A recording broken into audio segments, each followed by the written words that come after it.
familija.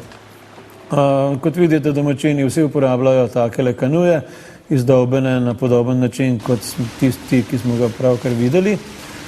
Mi se peljemo pa s čolnom. Tisti čoln smo pa najeli v mestu Tukupita. Na tem potovanju, o katerem zdaj govoriva, sva bila sama s prijateljico in sva takrat pač nismo potrebovali velikega čolna. Letos, ko smo bili spet tam, smo pa najeli precej večji čoln, ki je bil sposoben peljati tudi več ljudi. No in da vi spoznate enega od mojih sopotnikov, ga bomo povabili kar v studio. Ime mu je, kot rečeno, Taži Tokuhisa in se bo pojavil zdaj vsak hip.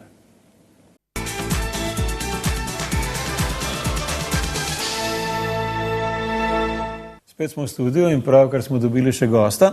Taži, pozdravljen. Živijo. Nenavadno ime imaš, mnogo ljudi te že pozna, nekateri pa še ne. Povej, odkot pravzaprav to ime. Ni ravno po jusu, ne. Ni čisto.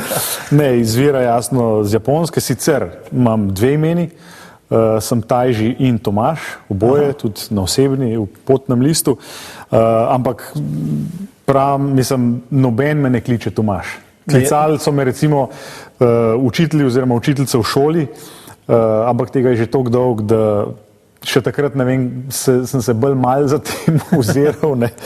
Zdaj, če bi me pa kdo Tomaž poklical na ulici, pa skoraj sigurno se ne bi odzval.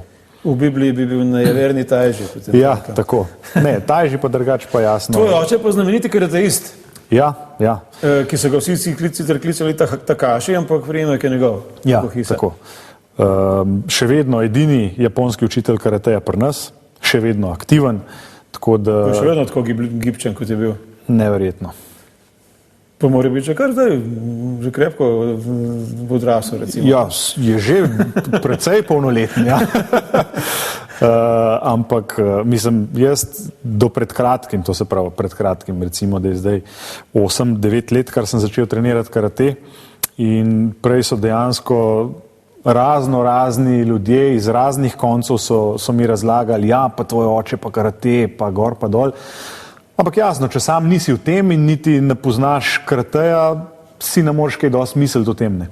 Šele zdaj, ko ga tudi sam treniram, pa vidim, da dejansko, da je bil, ne vem, s tem namenom poslan na ta svet, da širi znanje karateja, ker ima res blazno zakladnico, ne. In kar se tiče znanja, tudi. Pa tudi, kar se sposobnosti tiče, je pa neverjetno. Svoja čast. Leon Štukelj, tako rekoč, ne? Ja. Ti si pa sicer predvsem košarkaš, kar se športov tiče, ne? Ja, jaz sem ta prva stvar, oziroma v osnovni šoli sem mal s ping-pongom se srečal, zelo mal s tenisom, nogomet smo igrali tako rekreativno otroci, skratka, več ali manj, ko smo viseli na igrišču, česar v današnjem času ne moreš več videti, ne?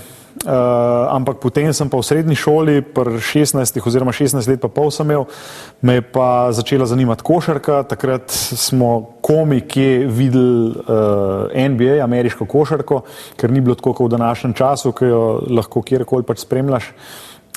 Takrat smo jo pa videli in jasno, takrat so bile vele zvezde košarkarske iz ameriške profesionalne lige. Michael Jordan, zame še vedno košarkarski numero uno. In takrat tudi jugoslovanska reprezentanca je bila izredno močna, tako da me je to nekako potegnilo v košarko in sem pol vztrajal kar 13 let v tem športu. Zdaj pa tvoj oče ni izredno velik, ne? Mama tudi ne. Ti imaš pa 1,90 m. Ja. In imaš zanimivo teorijo o tem, ne? Ja, jaz še zdaj verjamem, da sem zrastel oziroma da sem se nekje potegnil še dodatno tudi zaradi košarke. Se pravi, da je kar tvoja želja te podaljša. Ja, blazno željo imaš in si želiš jasno čim višji skočiti in čim višji biti.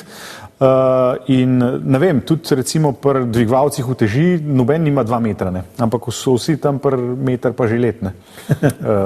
Tako da košarkaši pa zelo veliko se jih res potegne, pa tudi recimo, če nimajo staršev tako zelo visokih, ne? Se pravi, tvoj nauk mladincem bi bil, če hočete biti veliki, si morate to želeti, pa boste zrasli. Ja, mislim, psiha oziroma želja je zelo močno orožje. Tako da tudi pri lastnih željah, če si kaj zelo želiš, potem po vsej verjetnosti boš to tudi dosegel. Verjetno. No, sicer pa danes se bomo bolj o potovanjih pogovarjala. Zdaj si pač postal v zadnje čase tudi svetovni popotnik, dvakrat sva bila že skupaj. Prej sem omenil, da sva bila skupaj v Venezueli, pa tam okrog, Ja. letos pa v Mehiki in tam okrog. Kaj bi recimo